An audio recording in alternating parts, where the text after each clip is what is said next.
trafikte biz içerisinde yaşayan insanlarız. Trafik içerisinde sadece biz yokuz. Şoförlerimiz var, minibüsçülerimiz var, kamyoncularımız var, otobüsçülerimiz var. Siz halk olarak sizler varsınız, vatandaş olarak bizler varsınız. Trafik içerisinde bulunan insanların birbirlerine karşı olan davranış biçiminde de biz ne diyoruz? Trafik adabı diyoruz. Trafik adabı, adab-ı muaşeret dediğimiz temel görgü kurallarıdır. Bizim özellikle adaylarımıza ve vatandaşlarımıza tavsiyelerimiz şunlar olacaktır.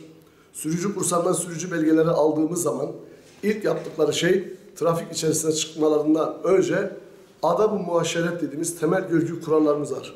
Adab-ı muaşeret dediğimiz temel görgü kuralları içerisinde insanlarımızın birbirlerine karşı en başta saygılı olmaları gerekir. Öfke kontrolünü ellerinde iyi tutmaları gerekir. Özellikle hoşgörülü olmaları gerekir. Hoşgörü trafikte olmazsa olmaz dediğimiz en temel niteliğimizdir. Özellikle hoşgörülü insanlar araç kullandıkları zaman hem kendilerine hem de maddi ve manevi olarak araçlarına zarar vermemiş olacaklardır. Öfkeli bir şekilde araç kullanan sürücüler şunu iyi bilmelilerdir ki normal bir insana göre 5 kat daha fazla kaza yapma oranları daha yüksektir. Öfke kontrolümüz ve tahammül gücümüzün çok iyi olması lazım. Özellikle değerli arkadaşlarımızdan biz tahammül gücü yüksek olan insanlara karşı yapmamız gereken davranış şekilleri sadece trafik içerisinde geçerli değildir. Özellikle bizim hem trafik hem de normal olarak yaşantımız içerisinde kendimize ait olan sorumluluklarımız vardır. Özellikle öfke kontrolü anlamında diyelim ki bir apartmanda, bir binada yaşıyorsak bu bina içerisinde yer alan insanların birbirlerine karşı olan davranış şekilleri de çok önem arz etmek istiyor.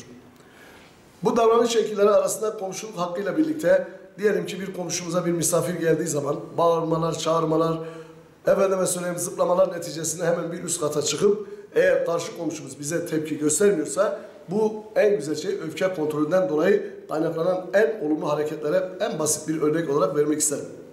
Trafik içerisindeyse değerli arkadaşlarım aday özellikle sürücü belgesi aldıktan sonra şunu çok iyi bilmesi lazım. Bitkin, yorgun, argın, dalgın ve tahammül gücü olmadan yola çıkmaması gerekir. Kişi trafik içerisinde eğer tahammül ve sabır gücü iyi değilse her an kazayla karşı karşıya gelebilir. Bizim özellikle tahammül gücümüzün iyi olabilmesi için beklenmedik bir olay karşısında eğer biz kendimizi kontrol altına alabiliyorsak bu bizim öfke kontrolümüzü ve tahammül gücümüzün yüksek olduğunu gösteren en basit örneklerden bir tanesidir. Tahammül ve öfke kontrolü yapan bir kişi trafikte sabırlı olur. Bir diğeri araç kullanmak istediğimiz zaman bizi sollamak isteyen insanlara karşı tepki göstermeden onlara saygılı bir şekilde yol verir. Yine araç kullandığı zaman önceliği yayaya verir. Bununla birlikte özellikle kazaya karışmış olan bir yaralı bir vatandaş gördüğü zaman bunu hiç görmemezlikten gelmeyip durup ona yardım etmelidir. Bununla birlikte biz bu trafik adabı kuralları içerisinde tahammül gücümüzün bir diğer önemli noktasıysa değerli arkadaşlar özellikle biz genel merkez olarak bu uygulamayı şoförler üzerinde psikologlarla birlikte il Türkiye genelinde bunu yaymak istiyoruz. Çünkü öfke kontrolü iyi yapan kişi, öfkesine sahip olan kişi, tahammül gücü yüksek olan kişi kazaya karşı karşıya gelmez. Bu hem ülke ekonomisine hem milli ekonomimize büyük katkı sağlar. Bu anlamda da ben belge alan arkadaşlarımızın günlük olarak araç kullandıklarından bir müddet sonra örneğin ticari araç kullanan şoförlerimiz 9 saat içerisinde bir günde en fazla 9 saat araç kullanabilir. 9 saat içerisinde bunu aralıklarla yapmaları gerekir ki zaten kanununda bu belirtilmiştir. 4,5 saatten fazla araç kullanamazlar. Ama ben 9 saati 2 saat 4,5 saate değil de şunlara sıkıştırmak istiyorum.